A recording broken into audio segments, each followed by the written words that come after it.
ആലുവയിലെ 12-കാരിയിലെ മുംബൈയിലേക്ക് തട്ടിക്കൊണ്ടുപോയത് ഇൻസ്റ്റഗ്രാം വഴി പരിചയപ്പെട്ട യുവാവ് ആലുവയിൽ നിന്ന് കാണാതായ പെൺകുട്ടിയെ പൂനെയിൽ നിന്നാണ് കണ്ടെത്തിയത്.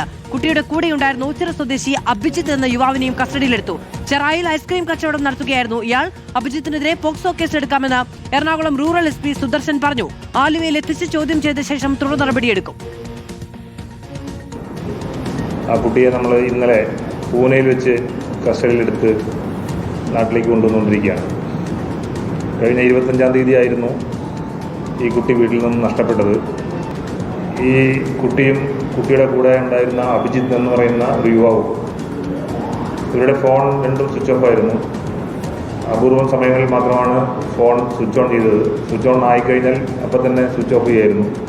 ഈ യുവാവുമായിട്ട് നിസാമുദ്ദീൻ എക്സ്പ്രസ്സിൽ ട്രാവൽ ചെയ്യുന്നതായിട്ടുള്ള കാര്യം നമുക്ക് സൈബർ ഇൻവെസ്റ്റിഗേഷനിലൂടെ മനസ്സിലാക്കാൻ സാധിച്ചു.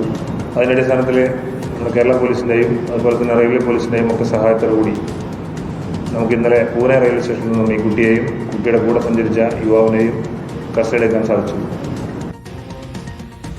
ശരൺ വിവരങ്ങളുമായുണ്ട്. ശരൺ, ഈ പെൺകുട്ടിയെ കൊണ്ടുപോയ ആളുടെ കൂടുതൽ വിവരങ്ങൾ ലഭ്യമായിട്ടുണ്ട് നിലവിൽ പോലീസിന്. ഇയാൾക്ക് എത്ര പ്രായമുള്ള ആളാണ്? എങ്ങനെയാണ് ഈ പെൺകുട്ടിയുമായി പരിചയം സ്ഥാപിച്ചത്? എന്തായിരുന്നു ഇയാളുടെ ഉദ്ദേശ്യം?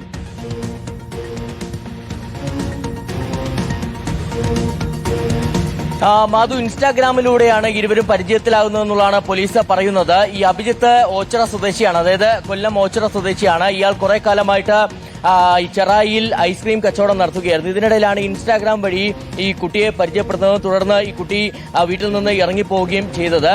കഴിഞ്ഞ 4 ദിവസം വലിയ രീതിയിലുള്ള പരിശ്രമമാണ് പോലീസിന്റെ ഭാഗത്തു നിന്നുണ്ടായിരുന്നത്. പ്രത്യേകിച്ച് പോലീസ് പലയിടങ്ങൾ കേന്ദ്രീകരിച്ച് അന്വേഷണം നടത്തുന്നു. ഇതിനിടെ തന്നെ പോലീസിനെ സംബന്ധിച്ച് വലിയ വെല്ലുവിളിയായി മാറിയിരുന്നത് ഈ കുട്ടിയുടെ മൊബൈൽ ഫോൺ സ്വിച്ച് ഓഫ് എന്നുള്ളതായിരുന്നു. അതായത് ഇയാളുടെ നിർദ്ദേശപ്രകാരം, ഈ അഭിജിത്തിന്റെ നിർദ്ദേശപ്രകാരം കുട്ടി മൊബൈൽ ഫോൺ സ്വിച്ച് ഓഫ് ആക്കിയിരുന്നു. അതിന് പിന്നാലെ 2 ഇടങ്ങളിൽ വെച്ചാണ് ഇത് ഓൺ ചെയ്തിരിക്കുന്നത്. അത് മംഗലാപുരത്തും ഇതിന് പിന്നാലെ ഗോവയിലും. അങ്ങനെ ഗോവയിൽ കുട്ടി ഉണ്ടെന്നുള്ള വിവരത്തിന്റെ അടിസ്ഥാനത്തിൽ പോലീസ് സംഘം അവിടേക്ക് എത്തുന്നു. അപ്പോഴേക്കും ഇയാൾക്കൊപ്പം, ഈ അഭിജിത്തിനൊപ്പം കുട്ടി ട്രെയിനിൽ കയറി പോകുന്നു. പിന്നീട് നിസാമുദ്ദീൻ എക്സ്പ്രസിലാണ് ഉള്ളതെന്ന് മനസ്സിലാക്കിക്കൊണ്ടാണ് റെയിൽവേ പോലീസിന്റെ സഹായത്തോടു കൂടി ഇപ്പോൾ 2 പേരെയും കസ്റ്റഡിയിൽ എടുത്തിരിക്കുന്നത്. ഇന്ന് രാത്രിയോടുകൂടി ആലുവയിലേക്ക് എത്തിച്ച് വിശദമായി തന്നെ ചോദ്യം ചെയ്യും. ചെറായിൽ നിന്ന് കാണാതായ വിദ്യാർത്ഥിനിയെ പൂനെയിൽ നിന്നാണ് ഇപ്പോൾ കണ്ടെത്തിയിരിക്കുന്നത്. കൂടെയുള്ള അഭിജിത്ത് എന്ന് പറയുന്ന ആളെയും കണ്ടെത്തിയിട്ടുണ്ട്. ഏതായാലും വൈകുന്നേരത്തോടു കൂടി കേരളത്തിലേക്ക് എത്തിക്കും.